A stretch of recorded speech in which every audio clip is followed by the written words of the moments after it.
একটু সাইলেন্ট, সবাই চুপ করে প্লিজ। সবাই চুপ করি। আবার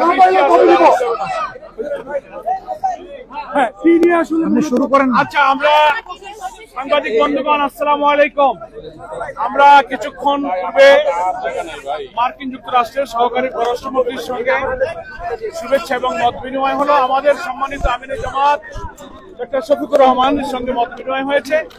এক্ষুনি তিনি মত বিনিময়ের উপরে খুব সংক্ষিপ্ত ব্রিফ করবেন আপনাদের সঙ্গে। আপনারা একটু প্লিজ সাইলেন্ট থাকবেন, তাহলে শুনতে পারবেন। ওকে, আমরা সাইলেন্ট, সবাই সাইলেন্ট। জি, আসসালামু আলাইকুম।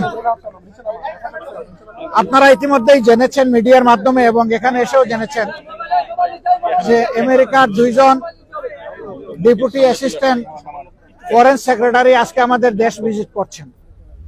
আমাদের সাথে এটা তাদের দ্বিতীয় মিটিং। এর আগে তারা বিভিন্ন পাবলিক এবং প্রাইভেট বিশ্ববিদ্যালয়ের বিসিদের সাথে বসেছিলেন। সেখানে মত বিনিময় করার পরে রাজনৈতিক দল হিসেবে আমাদের সাথে তারা প্রথম বসেছেন।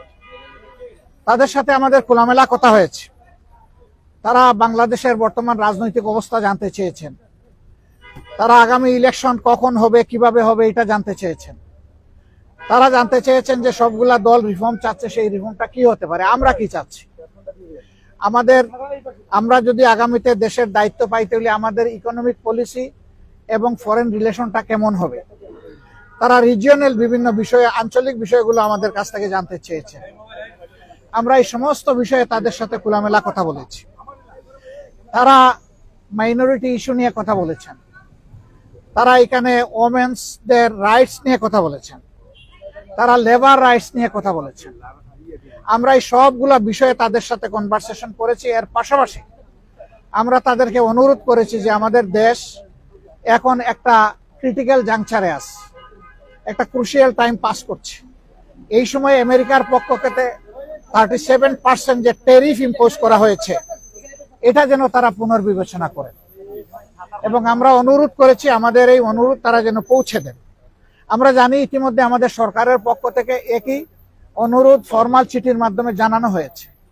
আমরা আশা করি যে তারা এইটুকু উপলব্ধি করে আমাদেরকে সহযোগিতা করবেন এবং আমরা কমিটমেন্ট বলেছি যে অলরেডি আমরা ডেমোক্রেটিক নর্মসের উপরে কমিটমেন্ট।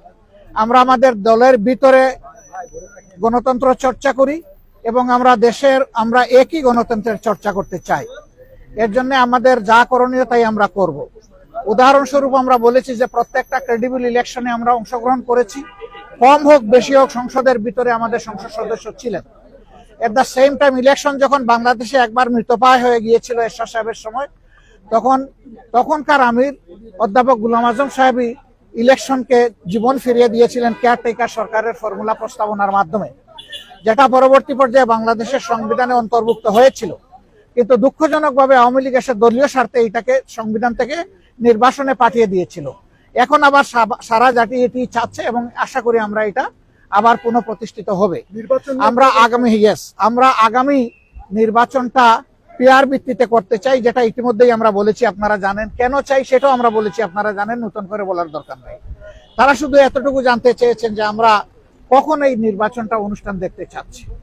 আমরা বলছি যে সরকারের প্রধান উপদেষ্টা বলেছেন যে তিনি এই বছরের ডিসেম্বর অথবা আগামী বছরের জুনের মাধ্যমে ইলেকশন দেবেন।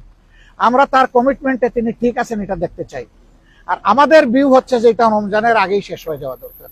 ওই জুন পর্যন্ত অপেক্ষা করলে তখন বর্ষা, ঝড়, ঝাপটা, বিভিন্ন ধরনের প্রাকৃতিক দুর্যোগ আসবে, তখন আবার ইলেকশনটা অনিশ্চিত হয়ে যাওয়ার আশঙ্কা দেখা দিবে।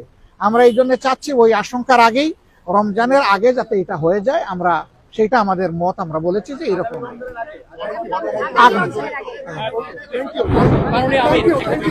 আগামী রমজান না, আগামী রমজান শুধু না, আগামী প্রথম রমজান। আগামী অনেক রমজান আসবে, তবে আগামী প্রথম রমজান সব ইস্যু আমরা বলেছি যে যাতে ট্রমাটাইজড, এখনো হাসপাতালের বেডে অনেকে পড়ে আছে, এখনো শহীদের মারা, সন্তানরা, স্ত্রীরা কান্নাকাটি করে। এই অবস্থায় আওয়ামী লীগের বিচার অবশ্যই হতে হবে, তবে আমরা বিচারটা চাই যে ফেয়ার বিচার। থ্যাংক ইউ, ধন্যবাদ, থ্যাংক ইউ, এতটুকু।